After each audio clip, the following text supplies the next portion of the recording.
Bonjour, mesdames et messieurs, messieurs les ministres, messieurs les présidents, monsieur le gouverneur, chers amis. Bienvenue à la Fédération française de l'assurance pour cette 9e conférence internationale. Vous êtes très nombreux dans cette salle, nous n'avons jamais eu autant d'inscrits et ils sont nombreux aussi ceux à qui je souhaite aussi bienvenue, qui nous regardent sur Internet. Cette année, le thème de notre conférence, vous le savez, c'est la disruption.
En jambes sur ces changements qui vont s'imposer à nous. Hier, au dîner qui nous réunissait, nous avions comme intervenants Bruno Le Maire et Matteo Renzi. Bruno Le Maire a donné toutes les définitions du mot disruption et qui montrait assez bien que chacune d'entre elles s'adressait à notre profession.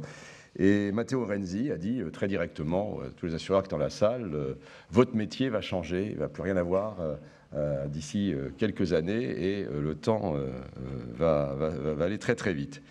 Et ils ont raison, c'est bien de cela dont on va parler aujourd'hui, dans une société en pleine rupture avec l'éruption de nouveaux mouvements politiques, l'impact des nouvelles technologies, l'incertitude sur l'Europe, les catastrophes naturelles, et puis 3 tendances lourdes au fond qui dessinent le cadre à l'intérieur duquel cette disruption va intervenir.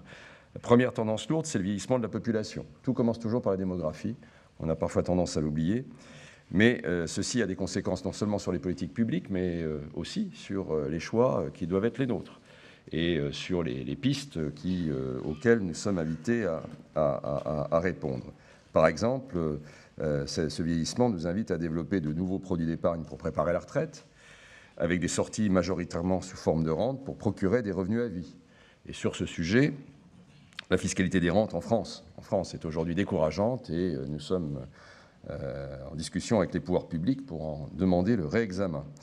Beaucoup peut être fait pour développer les retraites supplémentaires dans le cadre individuel ou bien collectif, sachant que notre pays, la France toujours, est sur ce sujet en retard par rapport à d'autres de nos voisins. Autre défi majeur lié au vieillissement, la dépendance. La profession a fait part de propositions concrètes pour inciter à la souscription de contrats d'assurance dépendance. Et puis enfin, autre évident impact de la démographie, notre système de santé, puisque sa pérennité n'est pas assurée si on ne modifie pas, en conséquence du vieillissement, les lignes actuelles. Les complémentaires santé ont, de ce point de vue, un rôle indispensable à jouer pour contribuer à améliorer la protection des Français et elles aideront à financer l'accès de tous aux dispositifs les plus innovants tout en consolidant le socle de base de l'assurance maladie. Première tendance lourde, le vieillissement. Seconde tendance lourde, l'environnement de taux dans lequel nous habitons, persistance de taux d'intérêt bas de façon historique. Comment donc, dans ces conditions, procurer des rendements suffisamment attractifs aux épargnants? Voilà un autre défi qui nous oblige à concevoir des produits longs qui sont les seuls susceptibles de procurer un meilleur rendement et d'investir davantage dans l'économie productive. De ce point de vue, nous avions mis en place les contrats eurocroissance avec un concept excellent et un succès commercial, nous le savons aussi, mitigé jusqu'à présent. Nous savons pourquoi et surtout nous savons comment répondre à ces difficultés dans le contexte de taux en leur donnant un nouveau souffle. Comment? C'est notamment en prolongeant les possibilités de transfert de plus-value latente des contrats euros vers les contrats eurocroissance et tout un ensemble de dispositifs sur lesquels la profession est actuellement en discussion avec les pouvoirs publics. Bon, les assureurs vie ne peuvent pas compter que sur la réglementation, il faut aussi qu'ils soient eux-mêmes capables de réfléchir et d'inciter à la durée en récompensant la détention longue et en pénalisant les rachats rapides. Nous espérons, Monsieur le Gouverneur, que le système européen de banque centrale saura gérer cette situation en matière de taux d'intérêt progressivement. Les assureurs français ont constitué des provisions suffisantes pour faire face à toute éventualité, notamment à une remontée qui serait trop brutale des taux. Mais de toute façon, les réflexions sont en cours et elles doivent associer l'État et les acteurs concernés pour gérer, je disais, cette situation, créer une nouvelle provision pour rendement futur et lisser davantage dans le temps pour la provision pour risque d'exigibilité. C'était la deuxième tendance lourde. La troisième tendance lourde, c'est évidemment l'irruption de nouveaux risques d'ampleur inédite. On va en parler, je pense, toute l'après-midi, toute la journée, puisque c'est à la fois une dimension réglementaire, une dimension technologique, une dimension politique, c'est le cyber-risque. Nous avons tous observé et pour certains eu à connaître des attaques de cyber-rançonnage Petya et WannaCry, mais donc nous voyons bien qu'il y a là des phénomènes d'une nature nouvelle qui sont d'une ampleur inédite. Et puis toujours d'une ampleur inédite, ce qui s'est passé en matière de catastrophes naturelles. C'est une année 2017 très très particulière, avec les événements Harvey, Irma, Maria, Xavier. Bref, 2017 pourrait être l'année la plus coûteuse de toute l'histoire de l'assurance. Ça appelle aussi évidemment une réflexion pour l'ensemble du secteur. Donc, nous voyons bien qu'à travers ces évolutions, il y a un certain nombre d'adaptations réglementaires, que certaines sont toujours aujourd'hui, contradictoires. Et en particulier, nous reviendrons, même si la journée ira bien au-delà de la question de solvabilité 2, sur la question d'une réglementation qui a toujours comme principale faille, enfin une faille un peu béante, le fait de décourager l'investissement dans l'économie productive, notamment dans les actions cotées. Il y a là beaucoup d'attentes de la part de la profession au titre de la révision de la directive.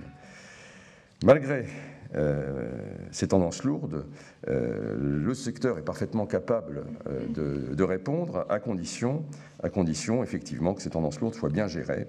Et c'est là que notre secteur joue un rôle décisif pour accompagner la transformation de la société.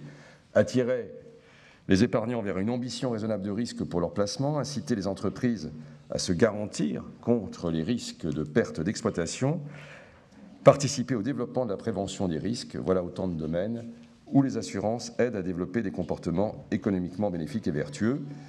C'est ce qu'on appelle des coups de pouce pour encourager au bon choix, et donc se fait évidemment référence au fameux nudge emblématique du prix des Nobel d'économie de cette année, Richard Thaler. La réglementation doit être l'un des apporteurs de ce coup de pouce, et nous, les assureurs, nous devons bien les calibrer, et ce sera l'objet donc des 3 tables rondes qui vont organiser la journée de débat d'aujourd'hui. La première table ronde donc portera sur la disruption réglementaire, qui est presque un oxymore dans sa formulation. Comment la réglementation peut-elle être associée à la disruption alors qu'elle est justement là pour organiser les choses? Eh bien, tout simplement parce qu'il y a des bonnes et il y a des mauvaises réglementations. Et on le dit depuis des années, la réglementation, quand elle est trop complexe, quand elle est trop volatile, eh bien, elle est pire que l'absence de réglementation. Alors que la bonne réglementation, nous en avons besoin parce que c'est celle qui garantit le level playing field et c'est celle aussi qui permet d'équilibrer les marchés. Donc, là-dessus, il y a toute une série de sujets qui vont être abordés, je pense, lors de la première table ronde, en sachant que eh bien, les sujets ne sont pas unilatéraux. Il n'y a pas uniquement la profession qui attend que le monde extérieur produise de la bonne réglementation. Il y a un travail collectif et équilibré qui doit aujourd'hui rassembler les acteurs. Le gouvernement français a annoncé à partir de juillet 2017 de nouveaux engagements pour bannir en France la surtransposition des directives, ça c'est une vieille maladie française, éliminer dès que cela est possible 2 normes quand une nouvelle se fait jour. Et bien sûr, la profession soutient cet objectif et nous serons vigilants pour qu'elle soit appliquée, en particulier pour permettre une entrée en vigueur la plus juridiquement sûre possible, tant pour nos clients que pour nos entreprises, de la directive sur la distribution des produits d'assurance. Alors, les surtranspositions, il y en a beaucoup, malheureusement, on en connaît énormément, par exemple celle sur la lutte anti-blanchiment. Alors, qui est contre la lutte anti-blanchiment? Personne. Maintenant, la question de savoir si l'assurance dommage est un vecteur efficace de blanchiment laisse penser que ceux qui le pensent ont eu des nuits un peu agitées, parce que, quand même, tout ça est totalement déraisonnable. Et d'une façon, hélas, fréquente, les gouvernements précédents ont étendu de façon déraisonnable les procédures et les contraintes sur ce sujet. En toute chose, il faut nous mettre en cohérence et éviter les superpositions de normes, ou alors permettre en même temps de supprimer des normes anciennes ou de permettre des droits d'option. Bref, les réglementations doivent être cohérentes. Nous demanderons à la Commission européenne un alignement des priorités. Concernant Solva 2, nous demandons déjà, avec nos partenaires allemands, que soit ouvert le débat sur les actions cotées dans la perspective de la révision des actes délégués en 2018 et de la directive en 2021.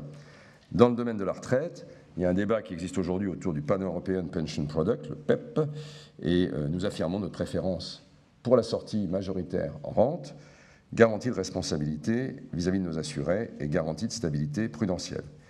Enfin, en matière de réglementation, cher Gabriel, en matière d'assurance construction, certaines défaillances récentes d'entreprises en libre prestation de services nous interpellent sur la nécessité de combattre la constitution au sein de notre marché européen d'îlots prudentiels non coopératifs. Alors je dis non coopératifs entre guillemets parce que ça fait partie du jargon qu'on aime utiliser. Disons les mots d'îlots prudentiels pirates. Deuxième débat sera celui de la disruption technologique. Il est évident que les nouvelles technologies, avec les objets connectés, l'intelligence artificielle, vont avoir des effets ambivalents, des effets extrêmement positifs, et puis aussi poser des problèmes nouveaux, voire des menaces nouvelles. Et en ce qui concerne notre secteur, évidemment, tous ceux qui favorisent l'innovation ne peuvent qu'accueillir avec intérêt et même avec enthousiasme un certain nombre de possibilités, d'opportunités que ces nouvelles technologies vont porter. Donc c'est en permanence un équilibre à trouver. Je parlais à l'inverse de la menace cyber et le risque que ces avancées font peser. Toute la question, il y a une question de fond qui est de savoir comment les nouvelles technologies vont permettre une personnalisation des offres et des produits qui est en soi contradictoire avec l'idée même de mutualisation qui est au cœur de l'assurance. Et c'est la gestion de cette dialectique-là qui va être extrêmement centrale. Nous avons sollicité auprès de la CNIL, je ne sais pas si Isabelle Falque-Porotin est arrivée, mais l'autorisation d'utiliser le numéro d'identification des personnes physiques pour la recherche de contrats d'assurance vie en déshérence. C'est un point extrêmement important parce qu'on ne peut pas à la fois poser des exigences de résultats, d'efficacité et s'interdire d'utiliser les instruments qui les permettent. Tout cela, évidemment, dans un cadre ultra précisé et ultra sécurisé. C'est pour ça que la CNIL existe et avec laquelle on a toujours eu un travail exemplaire, puisque je rappelle que nous étions la première profession réglementée à avoir un package de conformité avec elle. Donc nous sommes en train d'avancer sur ce dossier qui sera certainement profitable à l'ensemble des assurés. Il y a également beaucoup d'opportunités qui sont ouvertes par le Big Data dans la lutte contre la fraude. Et de ce point de vue-là, les opportunités sont très fortes. Et l'intelligence artificielle, dont on parlera tout à l'heure, va ouvrir de nouveaux espaces de productivité qui vont être à la fois des promesses de services plus efficaces et plus personnalisés, je le disais, pour les assurés. Mais il faut aussi être conscient que ces progrès sont vécus par une population importante comme des menaces. Des menaces pour l'emploi, des menaces pour l'avenir.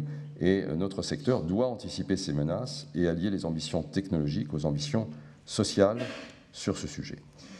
Troisième table ronde va porter sur la disruption politique. En 2017, Si on se replace il y a quelques mois, les risques politiques étaient vécus comme majeurs, puisque nous attendions... Enfin, les risques politiques, on les a vécus en 2016, ils se sont appelés Trump et Brexit. Et on s'aperçoit que la politique, ça a un impact sur tout le monde, et notamment sur notre profession, et notamment sur les choix collectifs.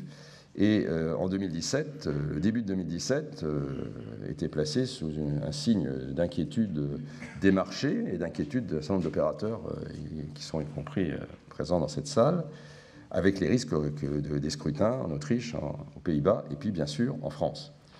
Alors d'un certain point de vue, on peut dire que l'Europe et les peuples d'Europe ont su repousser les populistes à cet égard, mais enfin, on se rend bien compte que c'est fragile. Et hier, Bruno Le Maire rappelait à juste titre, qu'au premier tour de l'élection présidentielle française, les extrémistes avaient, si on les amalgame, avaient la majorité. Et on a bien vu ce qui vient de se passer en République tchèque il y a quelques jours, on a vu ce qui vient de se passer en Autriche il y a quelques jours, on voit aussi ce qui s'est passé aux élections en Allemagne.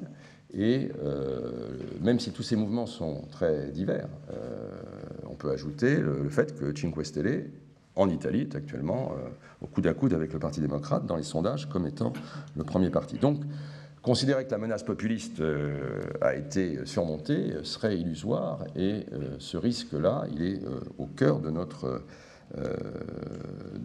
analyse de la situation.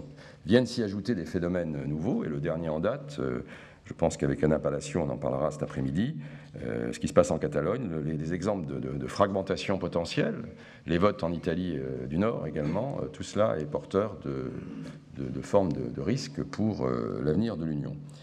Alors voilà, mais parallèlement, quand même, pour ne pas voir les choses sous un angle complètement noir, nous avions aussi beaucoup d'inquiétudes sur les conséquences du Brexit. Et en fait, aujourd'hui, on pourrait dire que c'est surtout les Britanniques qui ont beaucoup d'inquiétudes sur les conséquences du Brexit. D'une certaine façon, un certain nombre de gens qui considéraient que ça pouvait être une chance pour l'Europe, en tout cas une obligation de sursaut, n'ont pas eu tort. Et on voit bien qu'il y a eu une réaction qui est accompagnée par aujourd'hui ce qui est en train de se constituer. Je fais référence au discours de la Sorbonne d'Emmanuel Macron, mais au-delà de ça, à la prise de conscience qu'il y a un moment, une fenêtre d'opportunité en ce moment, qui ne va pas durer éternellement, mais qui existe pour que les principaux pays européens, et au premier chef la France, l'Allemagne, l'Italie, puissent être les porteurs d'une Europe renouvelée. C'est exactement, encore une fois, ce qu'ont dit hier et Bruno Le Maire et Matteo Renzi, et également ce qu'ont dit nos amis invités allemands. Je crois qu'il y a là un élément essentiel. En ce qui concerne la place de Paris, dont je rappelle qu'elle est maintenant, post-Brexit, la première place assurantielle de l'Union européenne, nous devons poursuivre avec le gouvernement, avec la CPR, avec tous les acteurs concernés, Europlace, nos efforts pour un environnement fiscal, réglementaire, institutionnel, qui soit attractif et qui continue de séduire les entreprises. Et on a déjà eu la satisfaction de voir un certain nombre d'entreprises annoncer leur installation à Paris. Voilà, chers amis, un panorama rapide des sujets qui nous attendent aujourd'hui et qui sont absolument passionnants et décisifs pour l'avenir de notre profession. Nous offrons un îlot de continuité et de stabilité dans un environnement, dans un océan d'incertitudes, mais l'assurance est là pour, justement, dans un monde d'incertitudes, à apporter la protection et le professionnalisme dans la gestion des risques, qui est au fond ce qui sera de plus en plus à la fois l'attente des peuples et la valeur ajoutée des pays pour répondre à cette attente. Je nous souhaite à tous une excellente journée de travail, et j'appelle à la tribune Monsieur le Gouverneur.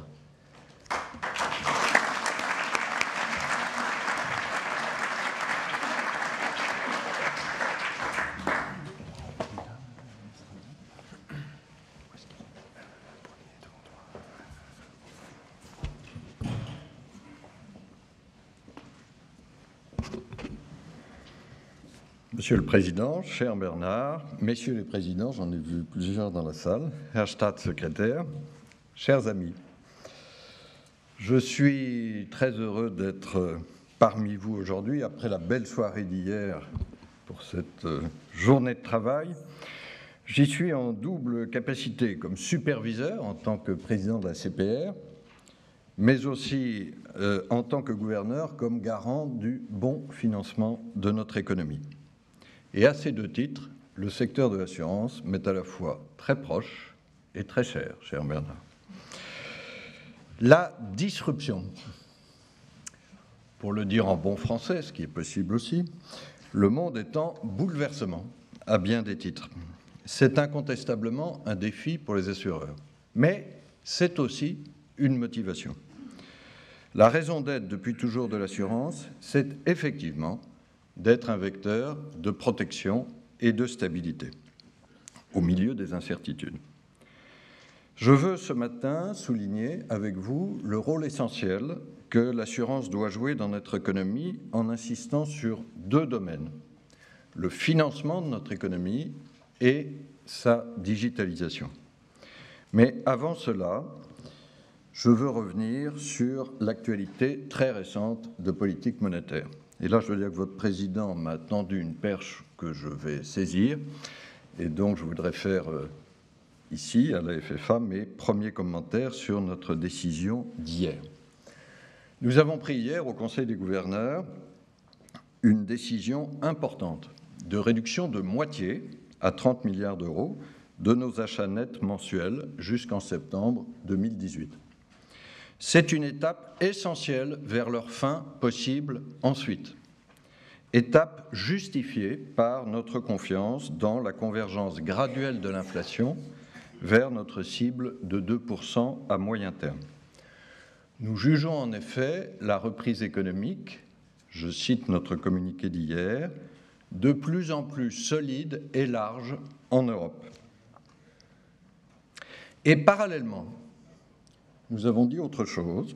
Nous avons dit que nous continuerons à assurer un soutien monétaire ample et non plus très substantiel, comme le disaient nos précédents communiqués, les mots comptent pour les banquiers centraux, et ce soutien grâce à toute la gamme de nos instruments, y compris le stock considérable d'actifs que nous continuerons à détenir en lien avec notre politique de réinvestissement et notre forward guidance sur les taux d'intérêt.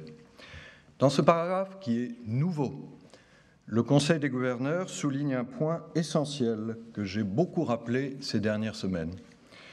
Notre politique monétaire non conventionnelle, ce n'est pas un solo, les seuls achats nets mensuels sur lesquels il ne faut donc pas se focaliser à l'excès. C'est un ensemble d'instruments dont nous pouvons jouer en suivant une séquence prévisible dans notre stratégie qui est celle d'une normalisation progressive. Notre politique monétaire est donc en elle-même source de stabilité. Et il est important que les assureurs continuent d'adapter leur business model à l'environnement de taux bas. En particulier, je me félicite de la modération progressive des taux servis sur les contrats d'assurance vie, qu'il est essentiel de poursuivre afin de sauvegarder à long terme et la solvabilité des assureurs et leur capacité à faire face à leurs engagements à l'égard des assurés. Je veux ajouter à propos de stabilité quelques mots sur la mauvaise polémique qui avait entouré la loi Sapin II et qui semble aujourd'hui, heureusement, derrière nous. Que n'avions-nous pas entendu il y a un an seulement, sur la mesure donnant la possibilité au Haut Conseil de stabilité financière, le HCSF, de limiter en cas de crise les retraits d'assurance vie et qui était, selon certains, un frein à la libre disposition de l'épargne des Français. Ces allégations ont peut-être nui temporairement à l'assurance vie. Vous, professionnels, auriez donc toujours intérêt à rappeler contre certains excès populistes la vérité, que vous connaissez mieux que personne. Ces pouvoirs n'ont vocation à être utilisés que dans des circonstances graves et exceptionnelles pour protéger au mieux les droits des assurés. Là encore, notre souci est de préserver la stabilité. J'en viens ensuite au rôle essentiel, comme je le disais, des assureurs dans le financement de notre économie. Le secteur de l'assurance est en effet le principal investisseur institutionnel de la zone euro, avec des chiffres qu'il faut rappeler. Un total d'actifs de près de 7 800 milliards d'euros au deuxième trimestre 2017, dont plus de 2 600 milliards pour le seul marché français. J'appelle votre attention sur les proportions. Ceci veut dire qu'en assurance, la part française est de 1/3, alors que notre part naturelle dans l'économie de la zone euro est autour de 20%. Mieux diriger ces flux vers les secteurs qui ont besoin de financement de long terme est essentiel pour notre économie. Je pense aux infrastructures, bien sûr, mais surtout aux entreprises qui ont besoin de plus de financement par fonds propres pour pouvoir innover davantage. Et là aussi, il y a une clé de la disruption. L'innovation étant plus risquée, son financement se fait en effet plus en capital et moins en dette. Les start-up le savent bien, mais nos entreprises en croissance, les scale-ups, nos ETI et nos PME doivent aussi avoir davantage accès au levier financier des actions. Or, notre économie, comme d'ailleurs celle de nos voisins de la zone euro, y compris l'Allemagne, accuse un sérieux retard dans ce domaine. Les fonds propres ne représentent en France que 64%, les fonds propres des entreprises, que 64% du PIB fin 2016, c'est moitié moins exactement qu'aux États-Unis, 128% fin 2016. Alors il est vrai, et c'est l'autre face de la même médaille, que les épargnants français et européens sont très attachés aux placements sûrs. Si nous regardons les près de 4 800 milliards d'euros de patrimoine financier des ménages français, ils sont placés en très grande majorité, à 69%, dans des produits de taux, contre 31% seulement dans des produits en fonds propres, investis dans le capital des entreprises sous forme d'actions cotées ou non cotées. Ces chiffres sont ceux de l'Observatoire de l'épargne réglementée que j'ai l'honneur de présider. Mais je crois qu'il est important de mieux distinguer, dans ces attentes des épargnants quant à la sécurité, deux composantes.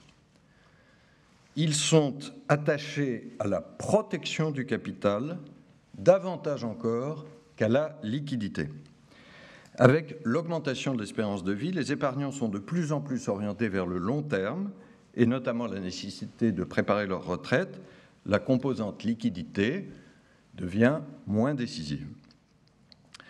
Les assureurs ont ici un rôle essentiel à jouer, en prenant l'initiative de nouvelles formes d'assurance vie visant une triple compatibilité avec les taux d'intérêt bas, avec le besoin de financement par fonds propres de notre économie et avec les attentes des Français. Ceci suppose des produits d'épargne de long terme, moins liquides, mais assortis d'une forme de protection du capital et bénéficiant du rendement plus élevé des actions dans la durée.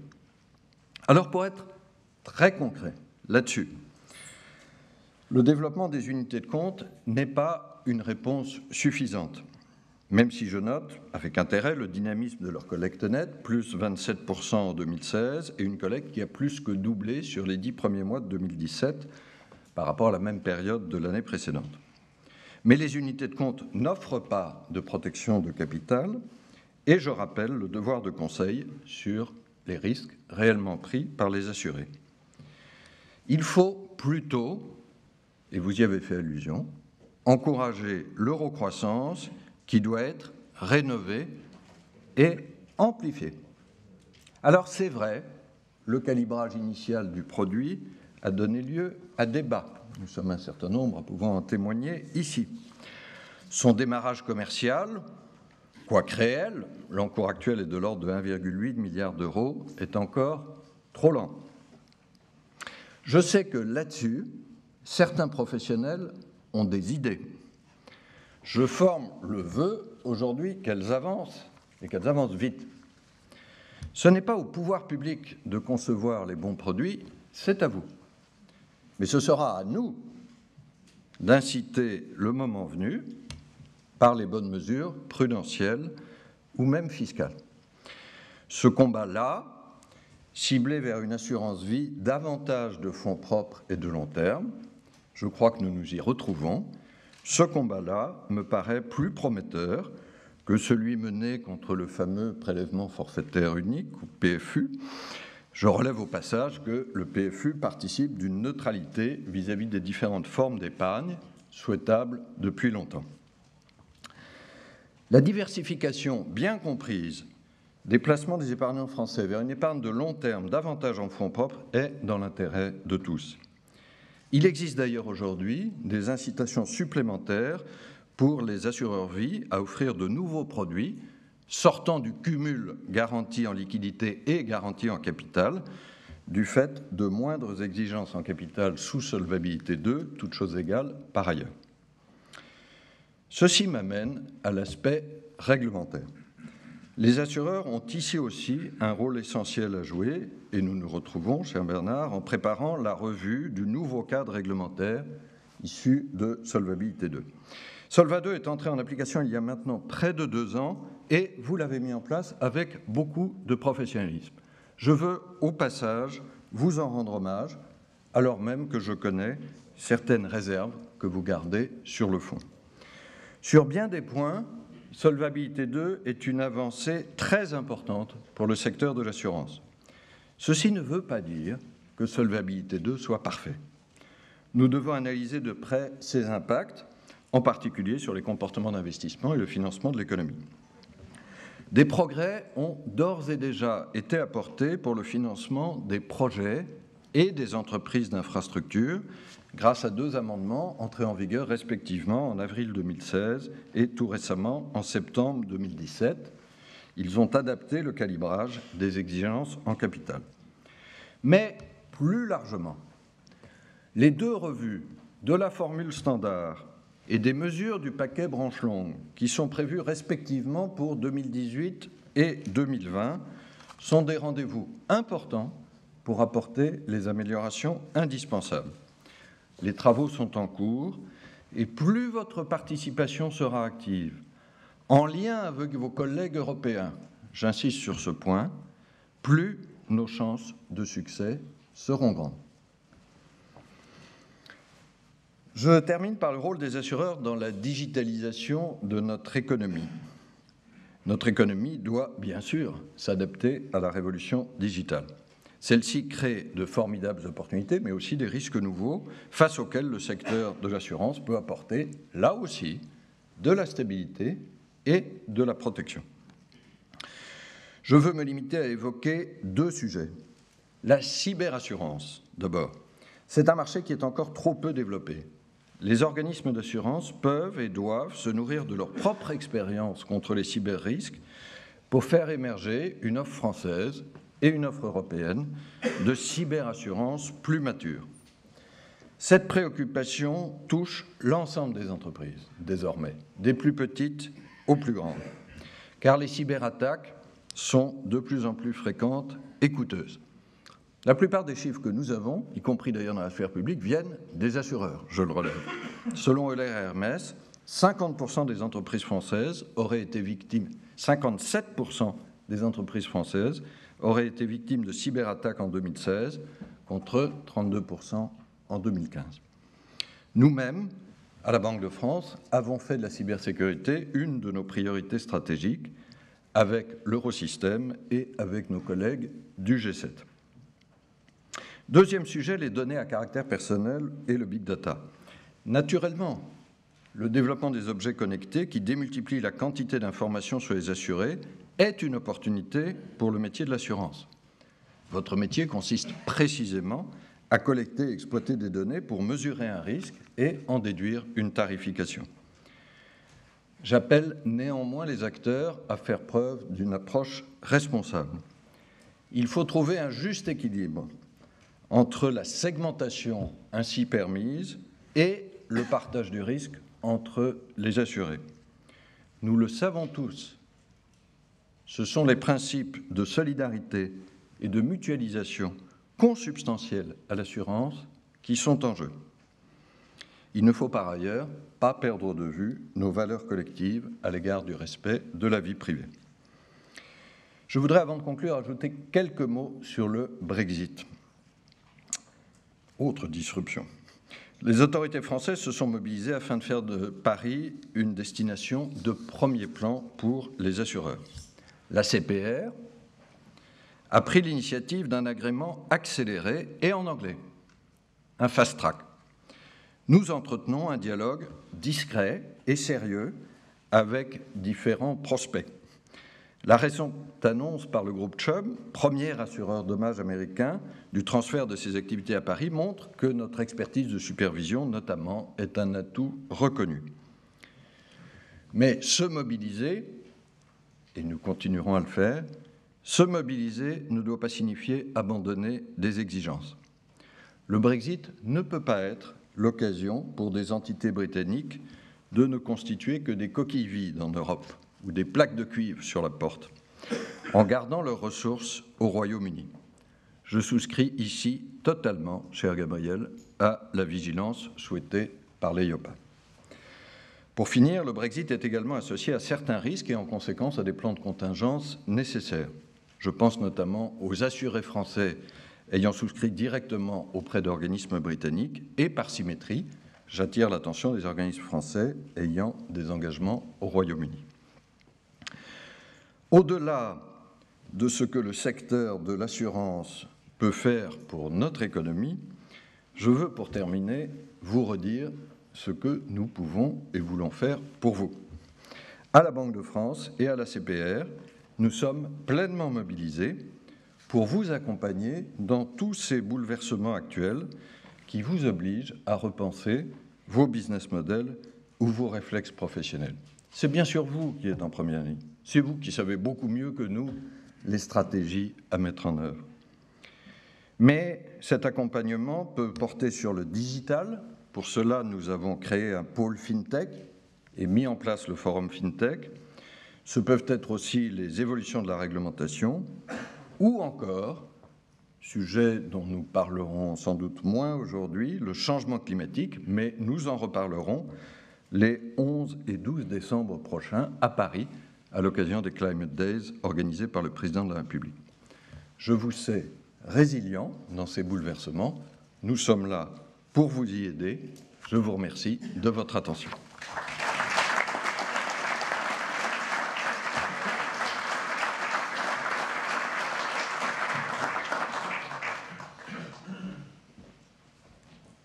Merci François, merci Monsieur le Gouverneur. Et donc très rapidement, je disais qu'il y a un triangle sur lequel l'Europe doit notamment pouvoir s'appuyer, ce triangle composé de la France, l'Allemagne et l'Italie. Nous avons eu hier donc l'ancien Premier ministre italien Matteo Renzi qui a exprimé la position italienne, et je suis très heureux d'accueillir à la FFA aujourd'hui Monsieur Beckmeyer, qui est donc secrétaire d'État auprès du ministre de l'économie et de l'énergie allemand, pour qu'on ait sa vision sur la situation de l'assurance et donc sa vision de son pays.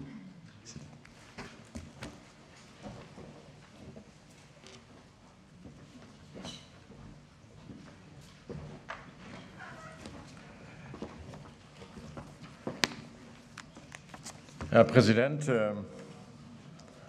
der Präsident Spitz,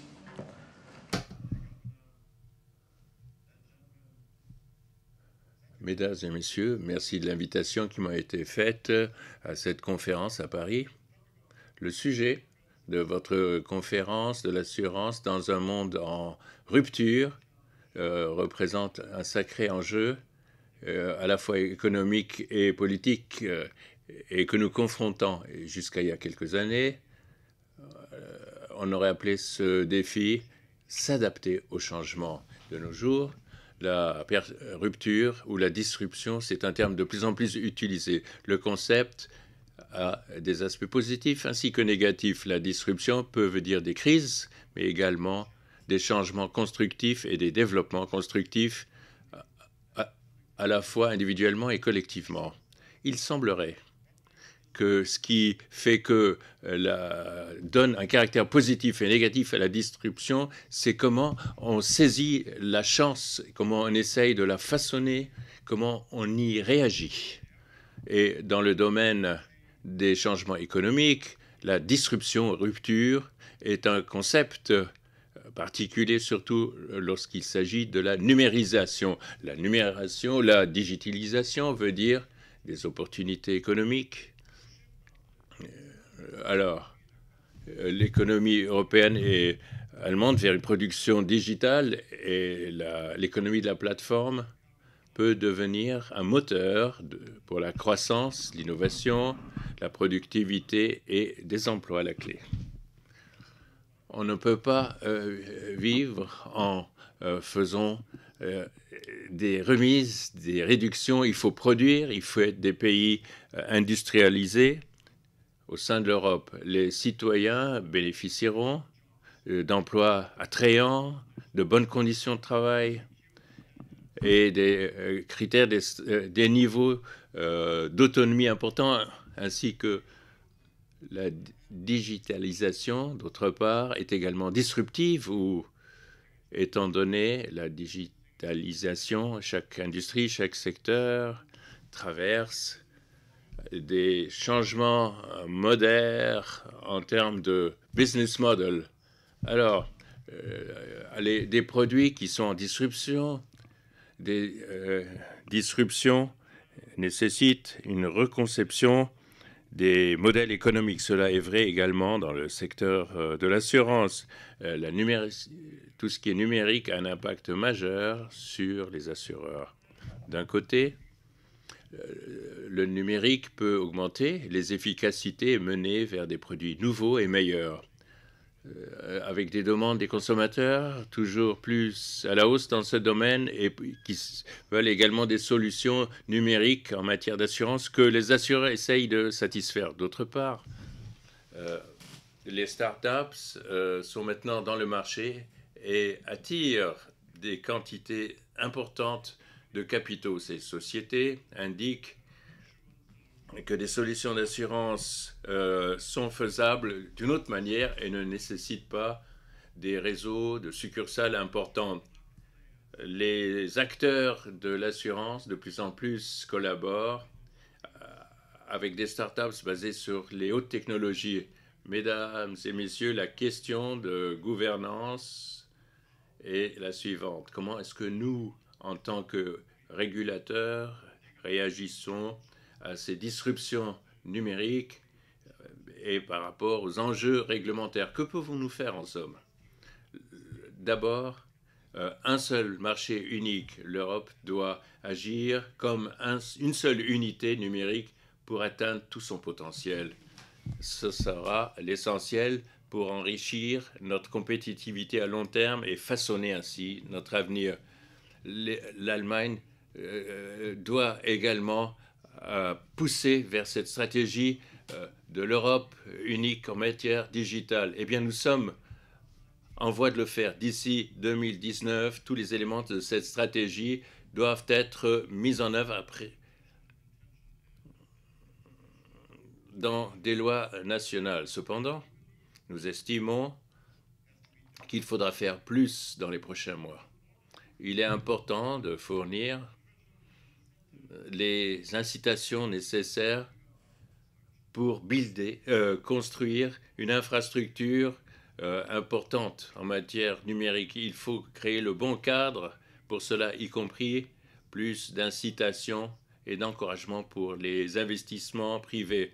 Également, il faudrait accentuer le digital par rapport à l'industrie et les services publics, par rapport au 5G, y compris la standardisation, des compétences numériques et la sécurité et la confiance en matière numérique. Le troisième élément, c'est un cadre qui soit favorable pour des services et des plateformes basées sur l'Internet. Comme vous le savez, les plateformes en ligne bénéficient énormément aux entreprises et aux consommateurs.